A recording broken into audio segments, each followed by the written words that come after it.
Здравейте, както може вече сте разбрали от заглавието, това ще е клип моята тоалетка, която всъщност е ето това нещо. Ще има отделно показване на моята грим колекция, която се намира в ето тези три пластмасови чекмедженца и може би отделен клип за парфюмите ми, които се намерят ето тук. Това също е част от моята тоалетка, която е ето това нещо, както вече казах. И нека да видим тоалетката. Започваме от тук, като имам едно огледало. Да, виждате стаята ми. Мога да направя рум тур, ако искате. Това е едно огледало, най-обикновено. Като тук на самата тоалетка вече имам една розова лампа. Тук в тази кутийка се намират, имам клечки за уши, памуки, тампони. Аз даже съм си написала. Така, а в тази кутийка имам разни неща, които нямат друго място. Тук е панерката с бялата ми козметика за лице. Махнах огледалото, за да не ми пречи. Та сега ще я изкарам и ще ви покажа какво има в нея. Ето така изглежда самото панерчето, оранжево пластмасово. Нека да видим какво има вътре. Имам един пакет дегримиращи мокри кърпички на Nature Fagiva, които са за чувствителна кожа. Един пакет дегримиращи мокри кърпички на Liplenski, от които съм доволна. И тези мокри кърпички, които не стават за нищо, пак са за премахване на грим на Fresh Only. Тук отстрани имам натурална бяла хума и няколко тестера, които вече сте виждали, предполагам. Тук е дегримьорът ми на Bioten Skin Moisture, който е специално за очи, обаче страшно много щипа, ако попадне в очите. И използвам само за лице. Тук е маската ми на Himalaya Herbals, която е с папая и ябълка. Тоникът ми на CN Clear Noistring, с който си почиствам грима от очите, защото въобще не ми щипе. Страхотно доволна съм от него. Лентичките ми за нос на Beauty Formulas, Cleaning Nose Pore Strips. Два продукта на Гарниер. Това е почистващото мляко на Гарниер с екстракт от зелено грозде.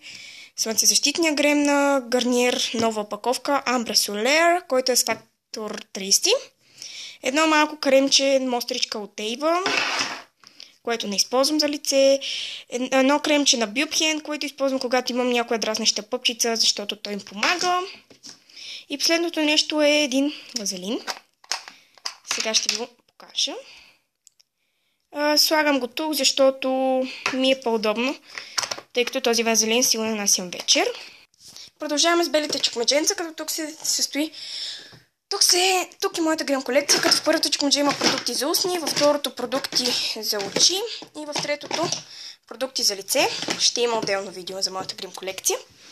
Продължаваме с вътре. Да, винаги тук е тъмно, знам. Тук имам едни памучни тампони, които не седят. Седят ето тук. Това е торбата с празните ми опаковки. Тук отново имам една оранжева кошничка, в която има продукти, които трябва да използвам, като новият ми крем на Deva Natural Beauty биокрем. Два ето такива дезодоранта на Avon, спрейове за тяло. Една маска на L'Oreal, крем за крака, спрей за крака, още един спрей за крака, спрей против комари, някакво парфюмче, още един крем за крака, бебешка пудра и лосьон за след слънце. Тук имам кутията от стария ми телефон. Стария ми телефон. Тук в тази кутия имам мострички, които друг път ще ви показвам. Тук имам лакове за ногти и продукти за ногти, които ще ви показвам в отделно видео. Един крем на Avon от серията Naturals и един лосьон за фрутини с кокос и банан. На фрутини с кокос и банан. Изморих се вече. Тук имам една торба, в която имам памучни тампони и несесери. Кутийки, празните опаковки. Това беше в тоалетката отвътре. Продължаваме с тази част, като тук имам едни мокри кърпички на Leo Fresh. Опа, четката ми за коса е тук. Тук имам някакви орехи, които дори не знам защо са тук. Камъчета.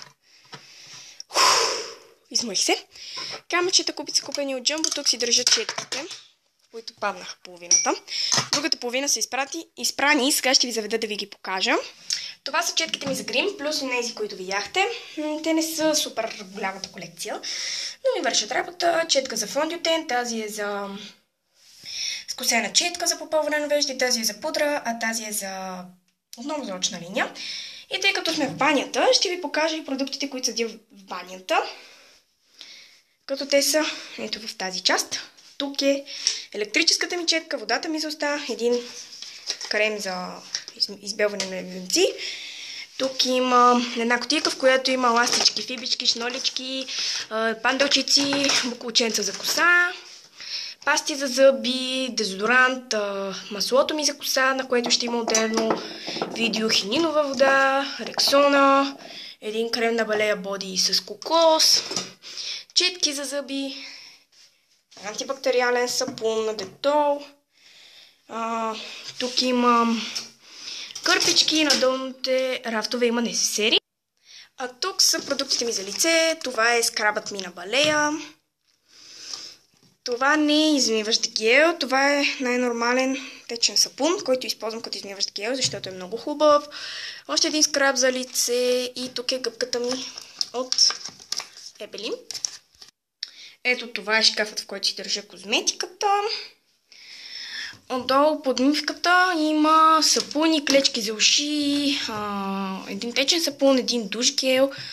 Неща, които трябва да се използват или си чакат реда. Тук вече сме под душа, в душ кабината. Имам две гъби, т.е. имаме. Тук имам някои мостри, гребенът, с който си решим косата под душа.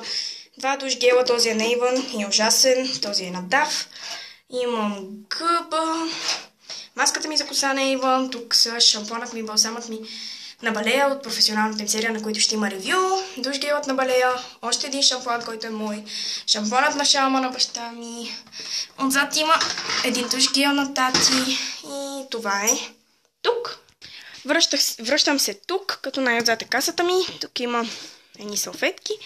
И мисля да направя отделно видео за парфюмите, така че няма да ви ги показвам сега. Хора, това беше клипът от мен. Надявам се да ви е харесал. Също така искам да ви кажа, че няма да качвам много често клипове, защото в момента имаме много изпити преди ваканцията и много тестове преди ваканцията и трябва да уча. Най-вероятно през ваканцията ще съм по-активна, така че да, надявам се видеото да ви е харесало. Долу в коментарите може да давате идеи за клипове, защото вече се изчерпах от идеи за клипове и ще се видим скоро.